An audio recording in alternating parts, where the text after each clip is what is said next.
Chao pueblo, bienvenidos al canal y hoy les estaré hablando de las primeras 24 horas del grupo de la Juventus en Estados Unidos para esta Copa Mundial de Clubes. También estaremos hablando un poquito de qué es lo que sucedió durante el entrenamiento, el primer entrenamiento en tierras americanas y también importantes novedades en el calciomercato de los atacantes de la Juve. Hay novedades en ese aspecto, así que bueno, antes de empezar, obviamente, los invito a que dejen ese me gusta, se suscriban y compartan. Tres cositas fundamentales que ayudan muchísimo a que este canal llegue a muchísimo más Juventini alrededor del mundo. Así que chicos, como les decía, la Juventus llega a Estados Unidos el mismo sábado por la tarde y pasan las primeras, por fin, 24 horas en tierras americanas. Llegaron a West Virginia, como ya les hemos comentado, se están quedando en el Greenbrier, que es un hotel, digamos, que también tiene todo un complejo deportivo. Esa será la base céntrica, ¿no?, de la Juventus en lo que va de los primeros dos partidos que se jugarán durante la semana y después viajarán a Orlando, donde se hospedarán, en donde ya se habían hospedado previamente, para después hacer su último partido de la fase de grupos con el Manchester City. Primero 24 horas del torneo también, que ha dejado mucho que desear por ahora. El primer partido de inauguración fue aburridísimo. Después, el segundo día de partidos, tuvimos entre partidos aburridos y palizas terribles que pues resaltan la gran diferencia de los equipos que están participando. Imagino que cuando el torneo vaya agarrando un poquito más de fuerza, podamos ver un poco más de competitividad. Pero bueno, como les decía, la Juve pasa estas primeras 24 horas y hace su primer entrenamiento, así que podemos verlos por primera vez en el campo, empezando a tocar balones, a acoplarse al cambio horario. Fue algo que también tocó tanto Tudor como Kefren Turam en entrevista que les hizo DAZN. Ambos hablaron de que tenían que ponerse, digamos, acoplarse al nuevo horario y a los nuevos, digamos, tiempos de trabajo para estar al día y preparados para poder enfrentar el primer partido que llega el miércoles. Así que muy enfocados en eso.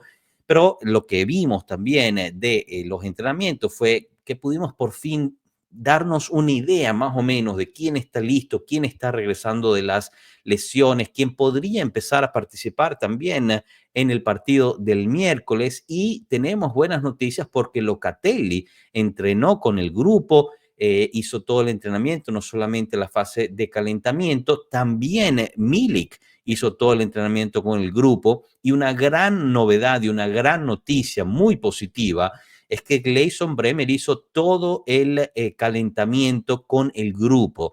Ya cuando fue el entrenamiento un poco más fuerte, él se separó e hizo un entrenamiento diferenciado porque él sigue en su proceso de recuperación.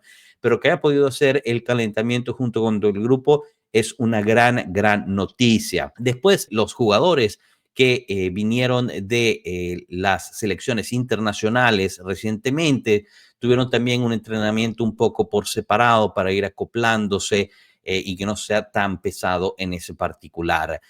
Como les decía, tanto Igor Tudor como Turán comentaron lo del cambio de horario, pero también ambos comentaron que están ahí para ganar. La Juventus viene aquí para ganar y quiere dar, digamos, un golpe en la mesa. Algo que también confirma Andrea Cambiaso en declaraciones al final del día a los importantes diarios de Italia, que en efecto, Cambiaso lo dice de su forma de ser, ¿no? Que vieron la corbata de John Elkann, la cual pues se las mencionó y se las enseñó a todos, y pues todos dijeron que era hora de actualizar esa corbata y quieren pues ganar este trofeo para cambiarle la corbata a John Elkann. Esperemos por el bien de la Juventus que así sea.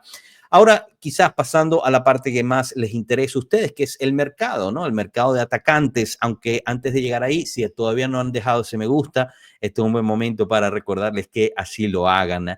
Y bueno, se reporta que la Juventus se ha activado, ¿no?, en la parte del ataque, no solamente algo que ya veníamos reportando en los últimos días, que tanto Nico Schira, Mirko Di Natale, muchísimas fuentes muy confiables, todos se confirman, ¿no? Digamos que la Juventus está confirmando, valga la redundancia, su voto de confianza en Kenan Yildiz. Tanto así que se empieza a usar esa palabra que yo en lo personal odio, ¿no? Que dicen va a ser el centro del proyecto. Yo mientras cualquier jugador no sea el centro del proyecto, mejor aún, porque hicimos Dybala centro del proyecto y poco después se fue. Hicimos Vlahovic centro del proyecto y se derrumbó. Dejemos tranquilo a Keenan Gillis, no hay por qué hacerlo el centro del proyecto, solo hay que cuidarlo, crecerlo y que siga hacia adelante. Pero bueno, independientemente, la Juventus no tiene ningún interés de venderlo, lo quiere blindar, tanto así que se está negociando para una renovación de contrato hasta el 2030. Así que bueno, eso es una parte del ataque. ¿Qué pasa con el resto del ataque? Bueno, pues hay cuatro nombres ahorita que están en la lista. Algunos de ellos quizás ya los escucharon, algunos no. Aquí les traigo un poquito de detalles publicados por Tuttosport, gracias también a la colaboración con Nikos Kira, que a veces también publica para el diario. Y bueno, podemos empezar con el que todos están hablando, que es Gyökeres, ¿no? Gyökeres sigue siendo un objetivo de la Juventus. En este momento es más como un sueño, ¿no? Porque lo último que hemos sabido es que el Sporting está pidiendo entre 80 y 100 millones de euros por Gyökeres. Su cláusula de rescisión es de 100 millones, pero bueno, pueden que acepten un poco menos. La Juve solo podría llegar a algo por el estilo si logra vender bien a Dusan Vlahovic. Y ahí la situación. Ahora, todo parecía que el Arsenal era el que más encaminado estaba para llevarse a Gyökeres, pero el Arsenal se ha echado para atrás después del cambio de ritmo que puso el Sporting, que en una parte el director deportivo le había dicho a Gyökeres y a su equipo que podían aceptar 65 millones o 55 más bono, y cuando se va el director deportivo, el presidente del Sporting dice no gracias. En la parte, digamos, Pueblo Juve, gracias a Cano, quien argumenta que quizás la transacción Wirtz al Liverpool va a cambiar muchísimas de las expectativas del calciomercato, porque si por Wirtz paga que fueron 150 millones, pues obviamente el presidente del Sporting dice, bueno, si ese se va por 150, Gyökeres no puede valer 65, me tienen que pagar mis 80 o mis 100 millones, lo cual tiene sentido. Entonces el Arsenal parece que se da un paso atrás y va a profundizar la oportunidad Sesco. El mismo Gyökeres pues había rechazado al Manchester United, aunque pareciera tener una preferencia para la Premier League, pues parece que los dos clubes que estaban más cerca de él, uno él rechazó, el otro parece que está yendo por otro lado, así que hay una apertura para la Juventus, pero necesitan vender a Vlahovic para que caiga por ahí. El segundo nombre de la lista es Víctor Osimhen, sigue siendo una opción para la Juve.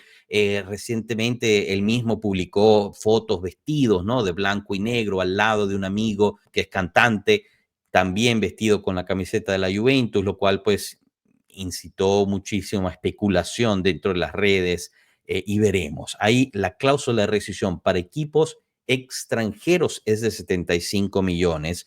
En su momento nosotros pensábamos que la cláusula para equipos italianos era mucho mayor. Al final esa suposición ha caído. No parece que haya cláusula de rescisión para equipos italianos. Hay que negociar con el Napoli por ello. Y una de las cosas que va a favor de la Juventus en esa posible negociación por Osimhen es que el Napoli está tratando de traerse a Darwin Núñez, el cual no va a ser nada barato. Por ende, quizás se puede pues negociar algo ahí para que no sean 75 millones, pero quizás sean un poco menos y eso les ayude a traer a Núñez. Preguntarán por qué la Juventus no está buscando a Núñez. No tengo respuesta sobre eso, lo siento mucho. Él no es uno de los nombres que se está manejando en los rumores.